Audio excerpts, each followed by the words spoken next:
नमस्कार दोस्तों, आपका अपना चैनल ईडू परिचर्चा में स्वागत है। यह ईडूटेरिया का 7500 प्लस सीरीज का प्रैक्टिस सेट नंबर 124 है। इससे पहले 123 वीडियो चैनल पर अपलोड कर दिया गया है और उसके साथ में इसका पीडीएफ भी हमारे टेलीग्राम चैनल ईडू परिचर्चा पर डाल दिया गया है। वहां से आप दोनों देख सकते हैं। आज का पहला प्रश्न देखेंगे।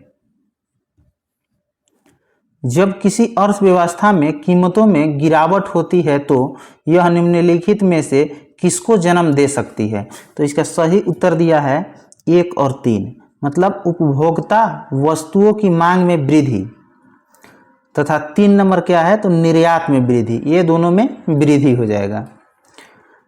राष्ट्रीय आय का अनुमान 3 विधि के द्वारा लगाया जाता है। प्रथम है उत्पादन विधि, दूसरा है आय विधि और तीसरा जो है व्यय विधि है। भारत में राजकोषीय नीति कौन तैयार करता है? तो वित्त मंत्रालय। वित्त मंत्रालय राजकोषीय नीति तैयार करता है। ग्रामीण बैंक की स्थापना कब हुआ था? तो 1975 में।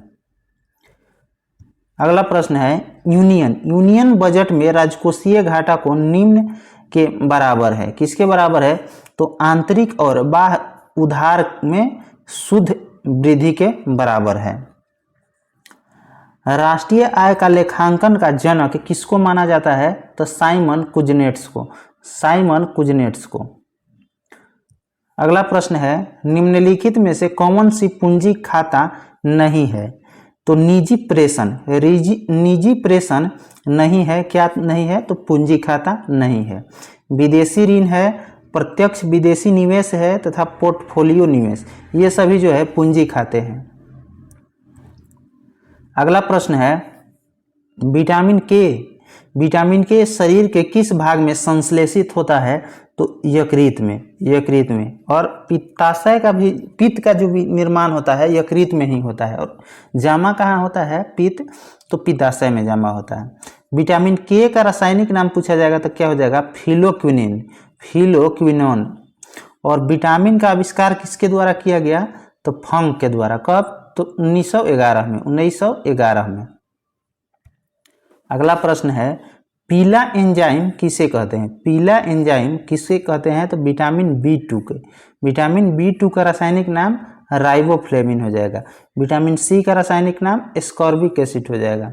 और विटामिन ई का रासायनिक नाम क्या हो जाएगा? तो टेकोफेरॉल। और डी का क्या हो जाएगा? कैल्सीफिरॉल। आगे प्रश्न है रुधिर के प्लाज्मा में निम्नलिखित में से किसके द्वारा एंटीबॉडी निर्मित होता है? तो लिम्फोसाइट के द्वारा। रक्त में प्लाज्मा का कितना प्रतिशत होता है? तो 55 से 60%। और इसमें जो है प्लाज्मा में जल का प्रतिशत कितना होता है? तो लगभग 90%। आगे है निम्नलिखित में से कौन सा खाद्य श्रृंखला का सही क्रम है? तो पहला नंबर सही क्रम है। पहले घास हो जाएगा, उसके बाद कीट, उसके बाद मेढक, उसके बाद सर्प, उसके बाद गरुड़ हो जाएगा। मानव जो है प्राथमिक एवं द्वितीयक उपभोक्ता दोनों में ही आता है। आगे प्रश्न है जल में वायु का बुलबुला किसकी भांति व्यवहार करता है? तो अवतल लेंस के भांति व्यवहार करता है। पानी का बुलबुला क्यों चमकता है? तो व्यतिकरण के कारण। किसके कारण? व्यतिकरण के कारण। आगे है ताप के निम्न में से किस पैमाने में ऋणात्मक मान नहीं होता है? तो केल्विन में ऋणात्मक मान नहीं होता है। न्यूनतम कितना होता है? तो 0 डिग्री केल्विन। 0 डिग्री केल्विन को परम शून्य ताप भी कहा जाता है। यह किसके बराबर होता है सेल्सियस में? तो 0 डिग्री केल्विन जो है -273.15 डिग्री सेल्सियस के बराबर होता है। जिस रूप में पौधे नाइट्रोजन प्राप्त करते हैं वह है? तो नाइट्रेट के रूप में प्राप्त करते हैं। नाइट्रोजन के स्थिरीकरण में मुख्य रूप से भूमिका कौन निभाता है? तो राइजोबियम। पृष्ठ तनाव किसके कारण पैदा होते हैं? तो अणुओं के बीच के ससंजक बल के कारण। घुलनशील नमक मिलाने पर जल का जो है पृष्ठ तनाव क्या होता है तो बढ़ जाता है। पृष्ठ तनाव का ऐसा ही मात्रक न्यूटन प्रति मीटर हो जाएगा, न्यूटन प्रति मीटर। और दाब का क्या हो जाता है तो न्यूटन प्रति मीटर स्क्वायर। गैसों में ससंजक बल का मान क्या होता है तो 0 होता है। आगे है, निम्न में से किसका उपयोग अग्निशामक के रूप में किया जाता है तो बेकिंग सोडा। बेकिंग सोडा का सूत्र क्या होता है NaHCO3, NaHCO3। और धुआं सोडा का पूछा जाएगा तो NO2CO3 10H2O होता है। विरंजक चूर्ण का सूत्र क्या हो जाता है तो ClOCl2, ClOCl2 हो जाएगा। और सोडियम क्लोराइड के NaCl हो जाएगा। अगला प्रश्न है, वयस्क पुरुषों में आरबीसी की सामान्य संख्या कितनी होती है तो 5.4 मिलियन, 5.4 मिलियन। आरबीसी का जीवन काल कितना होता है तो 20 से 120 दिन। अगला प्रश्न हो जाएगा 14 नंबर, निम्न में से कौन सा वायु का अकार्बनिक गैसीय प्रदूषक है तो हाइड्रोजन सल्फाइड हो जाएगा, हाइड्रोजन सल्फाइड। मीथेन का सूत्र क्या हो जाता होगा CH4, मीथेन का सूत्र जो है CH4 होगा। आगे प्रश्न है, पुष्प में नर लैंगिक अंग कौन सा है तो इसका सही उत्तर हो जाएगा पुंकेसर, पुंकेसर। और मादा जनन अंग कौन सा हो जाएगा स्त्रीकेसर।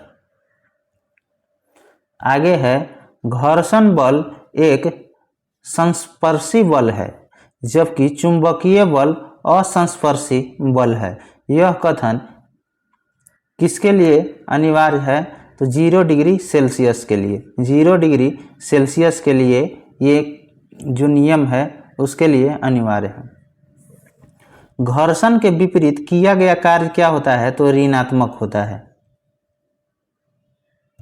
आगे है, भारत में उच्च न्यायालयों के न्यायाधीशों के पद की शपथ दिलवाता है, कौन दिलवाता है तो राज्य का राज्यपाल, राज्य का राज्यपाल। और उच्च न्यायालय के न्यायाधीशों को कौन हटा सकता है तो संसद के विशेष बहुमत से, कौन तो राष्ट्रपति। उच्च न्यायालय एक अभिलेख न्यायालय है, यह किस अनुच्छेद में लिखा गया है तो अनुच्छेद 215 में, अनुच्छेद 215 में। आगे है, भारत में मताधिकार और निर्वाचित होने का अधिकार है। भारत में मताधिकार और निर्वाचित होने का अधिकार है, कैसा अधिकार है तो संवैधानिक अधिकार है। अगला प्रश्न है, भारत के सर्वोच्च न्यायालय के अधिकार क्षेत्र को बढ़ाने का अधिकार किसे प्राप्त है तो संसद को प्राप्त है। सर्वोच्च न्यायालय का व्याख्या किस अनुच्छेद में किया गया है तो 124 में। और निर्वाचन आयोग का व्याख्या 324 हो जाएगा। आगे है, निम्न में कौन सा सिविल सेवा बोर्ड के पदेन अध्यक्ष होता है तो कैबिनेट सचिव, कैबिनेट सचिव होता है। अगला प्रश्न है, भारत का संविधान गणतंत्रात्मक है क्योंकि यह क्या है तो इसका कोई वंशानुगत तत्व नहीं है, वंशानुगत तत्व नहीं है। भारत का संविधान की संघात्मक व्यवस्था कहाँ से लिया गया है तो कनाडा से लिया गया है। आगे प्रश्न है, शुंग शासकों ने अपनी राजधानी कहाँ स्थापित की थी तो विदिशा में, कहाँ विदिशा में। और सतवाहन वंश की राजधानी कहाँ थी तो प्रतिष्ठान थी। और शुंग वंश के संस्थापक कौन थे तो पुष्यमित शुंग थे। आगे है, मुगल काल में निम्न में से किस व्यवस्था के अंतर्गत खड़ी फसल के आधार पर लगान का अनुमान लगाकर वसूली की जाती थी तो नस्क। मुगल वंश के संस्थापक बाबर थे। आगे है, शेर शाह ने विशुद्ध चांदी एवं तांबे के सिक्के का प्रचलन किया था। चांदी एवं तांबे के सिक्के का क्रमशः नाम क्या क्या था तो चांदी के सिक्के का रुपया नाम था और दाम किसका था तांबा का था। बिलग्राम का युद्ध कब हुआ था तो 1540 में, 1540 में। यहाँ सूची 1 को सूची 2 से मिलान करना है। बाबर का मकबरा यहाँ पे पूछ रहा है शायद। बाबर का काबुल में हो जाएगा, अकबर का सिकंदरा में हो जाएगा, जहांगीर का लाहौर में तथा शाहजहां का आगरा में हो जाएगा। आगे है उपनिषद। उपनिषदों का फारसी में अनुवाद कहलाता है क्या? तो सीर ए अकबर, सीर ए अकबर। और रजमनामा किसको कहा जाता है? अनुवाद किसका अनुवाद है? तो भारत, महाभारत का रजमनामा। आगे है किसके द्वारा लंदन में ब्रिटिश इंडिया सोसाइटी की स्थापना की गई थी? तो विलियम एडम्स के द्वारा, विलियम एडम्स के द्वारा। ब्रिटिश इंडियन एसोसिएशन का प्रथम अध्यक्ष कौन थे? तो राधाकांत देव थे, राधाकांत देव थे। आगे हो जाएगा प्रश्न, दिल्ली सल्तनत के किस सुल्तान ने सर्वप्रथम अपने विचारों को स्पष्ट करते हुए कहा कि राज्य का आधार प्रजा का समर्थन होना चाहिए? क्या किसने कहा था? तो जलालुद्दीन खिलजी, जलालुद्दीन खिलजी। बाजार नियंत्रण प्रणाली किसने लागू किया था? तो अलाउद्दीन खिलजी, अलाउद्दीन खिलजी। दीवान ए बंदगान जो एक दास विभाग था, इसकी शुरुआत किसके द्वारा किया गया? तो फिरोज शाह तुगलक के द्वारा। आगे है तथाकथित कुशासन के आधार पर किस गवर्नर जनरल ने मैसूर राज्य के प्रशासन को अपने अधिकार क्षेत्र में शामिल किया था? तो Lord William Bentinck, Lord William Bentinck. अगला प्रश्न है निम्न युग्मों में कौन सुमेलित है? कौन सुमेलित है? तो लॉर्ड कॉर्नवालिस अस्थायी बंदोबस्त शुरू किया था। और सहायक संधि किसने शुरू किया था? तो लॉर्ड वेलेजली, लॉर्ड वेलेजली। भारतीय राष्ट्रीय कांग्रेस की स्थापना के समय कौन गवर्नर जनरल था? तो लॉर्ड डफरिन था, लॉर्ड डफरिन था।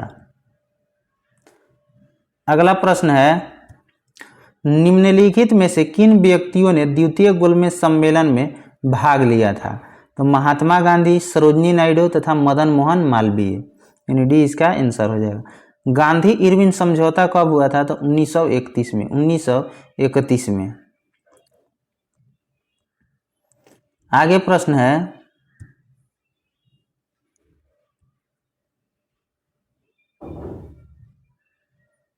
आगे प्रश्न है 1904 में क्रांतिकारियों की गुप्त संस्था अभिनव भारत की गठन किया गया किसके द्वारा? तो वीडी सावरकर के द्वारा, वीडी सावरकर के द्वारा।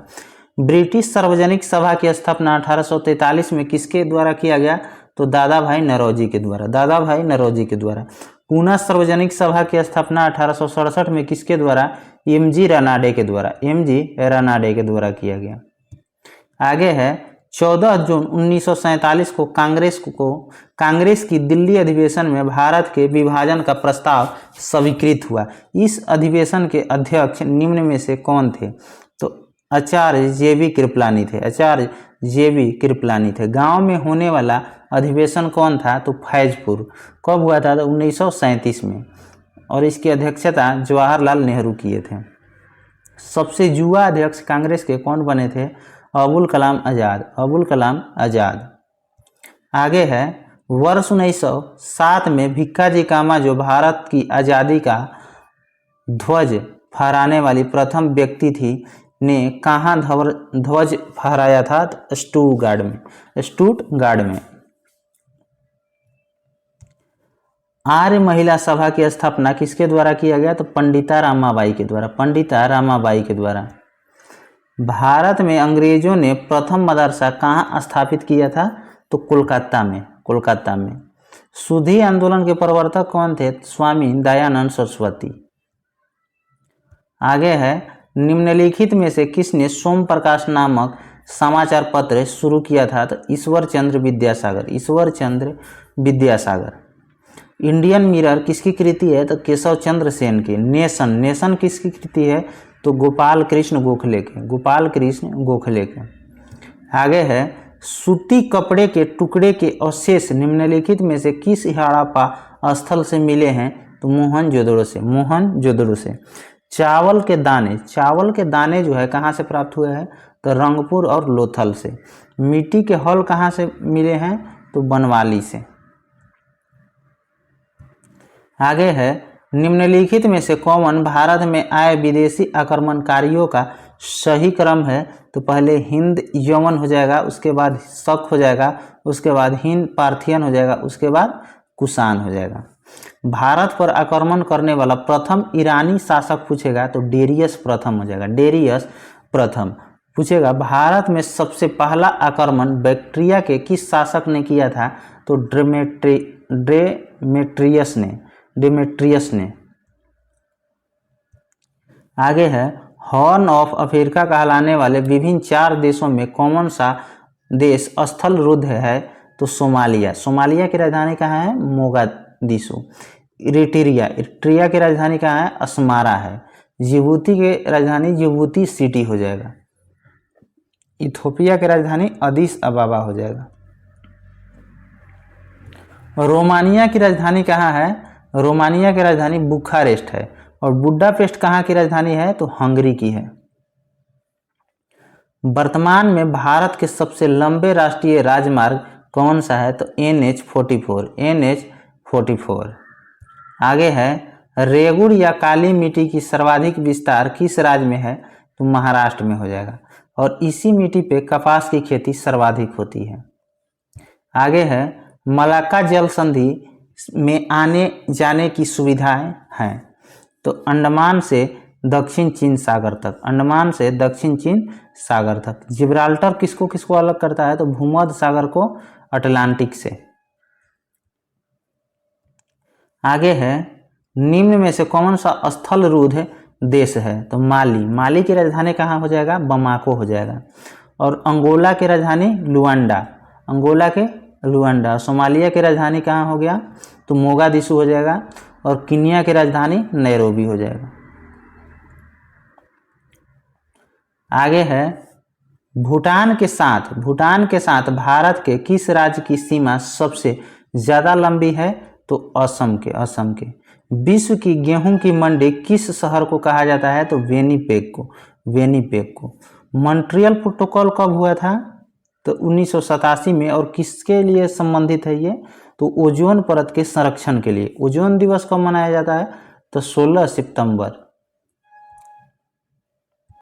अगला प्रश्न है, टेरा रोसा मिट्टी किसके लिए उपयुक्त होता है तो कहवा के लिए।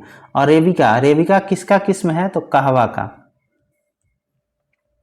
आगे प्रश्न है, याकूत किस देश की प्रमुख जनजाति है तो रूस का हो जाएगा।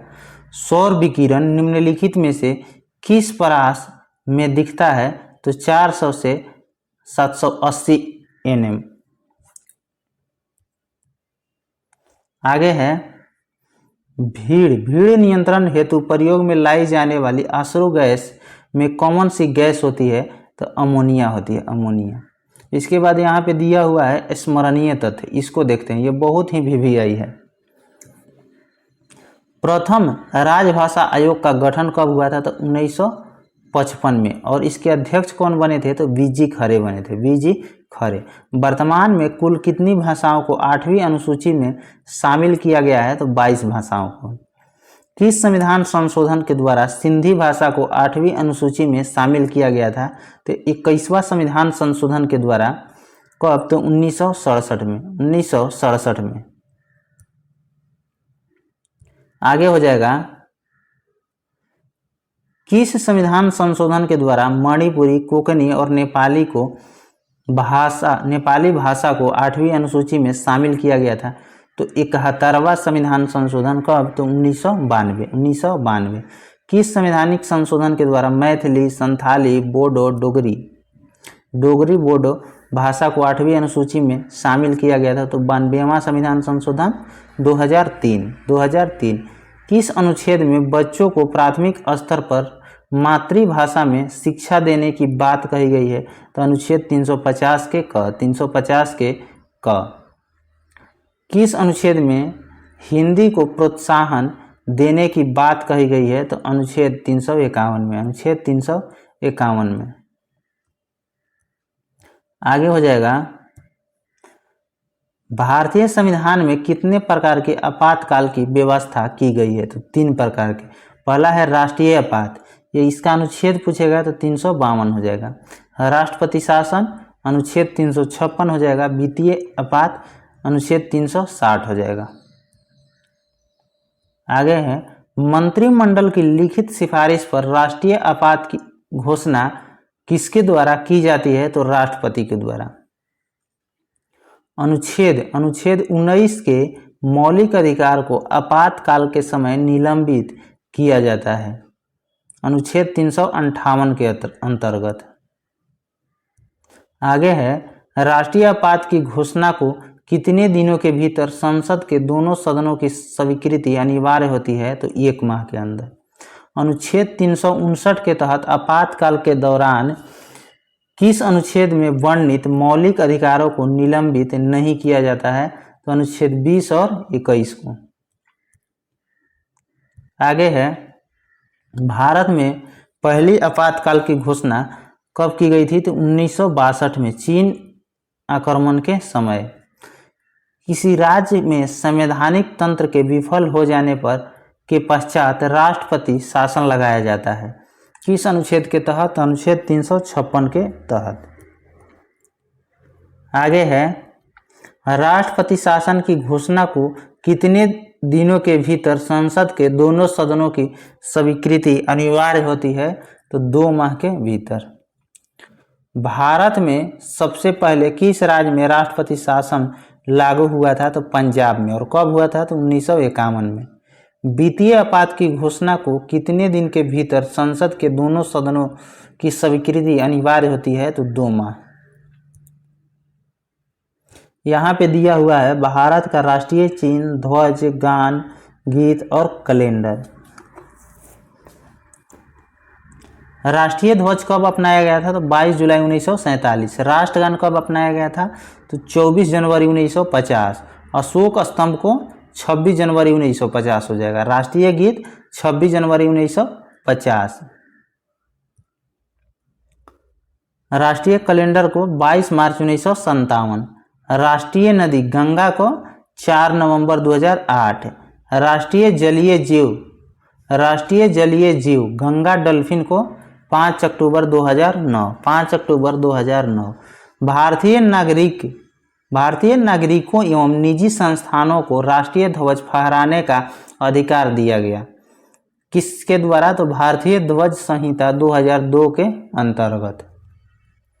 अगर आपको कोई भी प्रश्न के उत्तर में डाउट है तो आप यहाँ से उत्तर मैच करके देख सकते हैं। धन्यवाद।